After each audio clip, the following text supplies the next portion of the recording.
welcoming right here on the Splash Live, Oakland County Resources Commissioner Jim Nash to the Splash. We appreciate you for being here, Jim. And I just want to start off, what are some of the biggest causes of some of these home floods? Well, there's overland flood, which is something that my office doesn't really deal with much.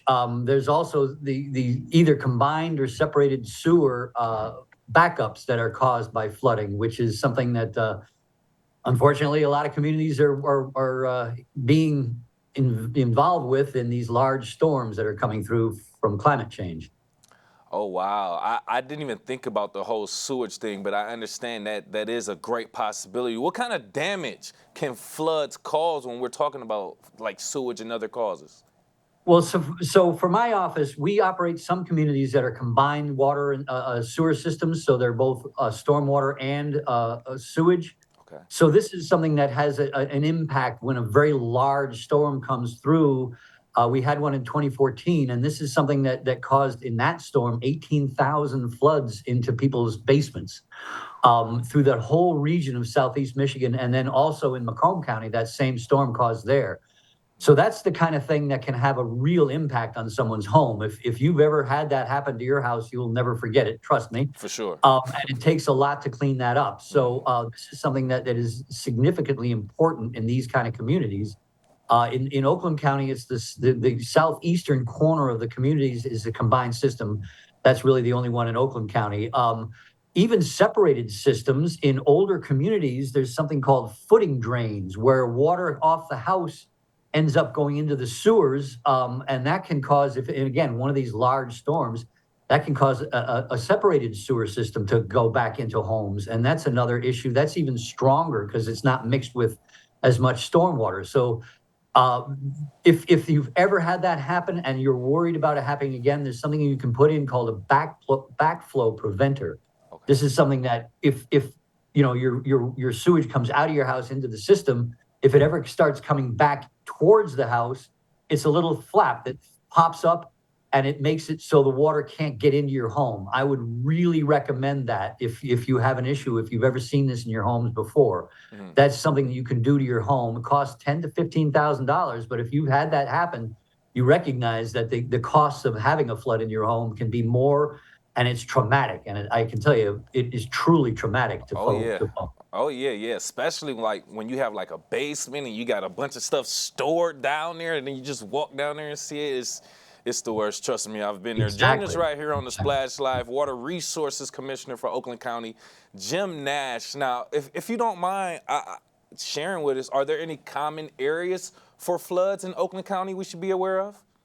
Well, again, in these large, very large storms, it isn't necessarily something that has happened in the past. So you might not recognize that it's something that could happen.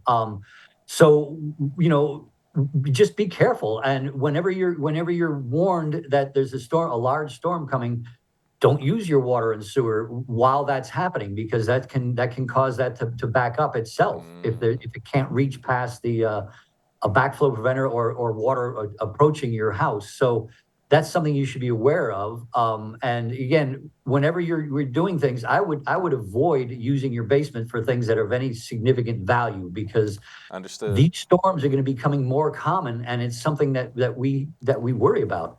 If you are in very low elevation, that means if you're in a valley or something, if you're low elevation, you're more likely to be affected by these kind of things than if you're up on a hill or something, because it takes a little longer for the water to back up to that area. So if you're down in a hill, just be aware. And if you've ever experienced it or you're worried about it, look into that possibility of a backflow preventer.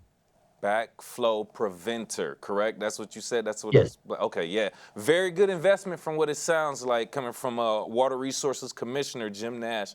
By the way, are there any current flood prevention projects underway in Oakland County we should be aware of? Oh, absolutely. Any systems that have shown that kind of sign of a problem in the past, we're working with those communities to help them prevent that in the future. One of those things is green infrastructure.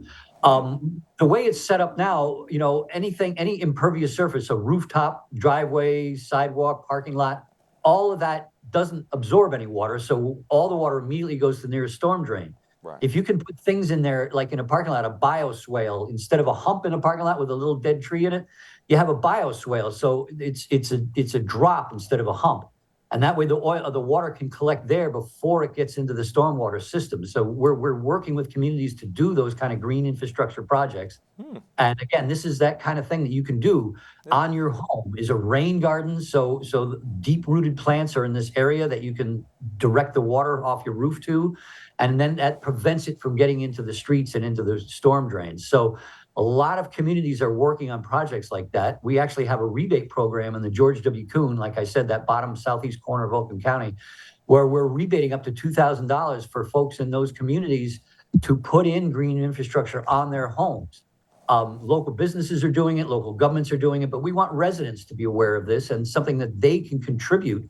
Plus, their little gardens. So it helps with pollinators. They look nice. It's just a way of making your community more friendly to people and to pollinators. That's important because pollinators keep our plants going, and unfortunately, bees and butterflies are getting rarer in many of our more populated communities. So that's the kind of thing we're encouraging communities to do. Jim, you got a lot to talk about and a lot to tell us in the community. And just to reset, joining us right here, Water Resources Commissioner for Oakland County, Jim Nash. How can we keep up with this? What initiatives are in place, if any, to educate the public about flood prevention, safety measures, and the information you shared? Sure. I do library talks. I go to local libraries. If anybody's ever interested, I go to church groups, civic groups, anybody that is interested to talk about these issues, because again, they're very, very important. Anybody can go to our website. It is oakgov.com/water, oakgov.com/water. And we can just Google in there, green infrastructure, stormwater, any of those things. And we've got tons of resources that folks can look into and find out more. But I love going out and talking to groups. And it's again, that interaction with folks, teaching them about what our systems do is really, really important.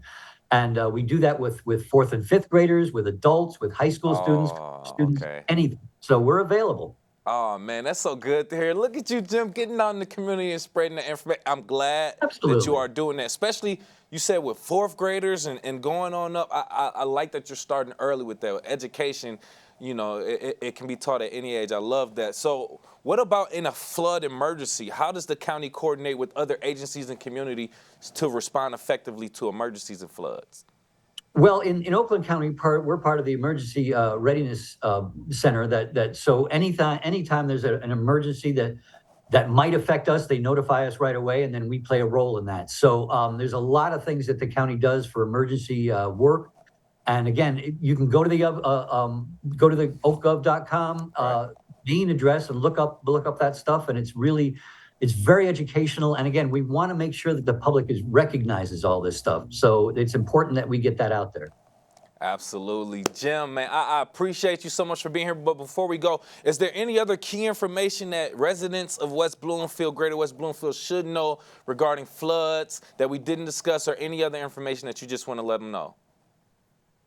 Well, yeah, I mean, again, we're working with every community. I got to tell you, West Bloomfield is a very active community, environmental protection. They have been for many years, and again, they're an example for a lot of communities. So it's really good that you guys do all the things that you do, and we appreciate that. We work with West Bloom a lot and the Bloomfields, because again, this is something that every community needs to be aware of, and we're here to help them do that.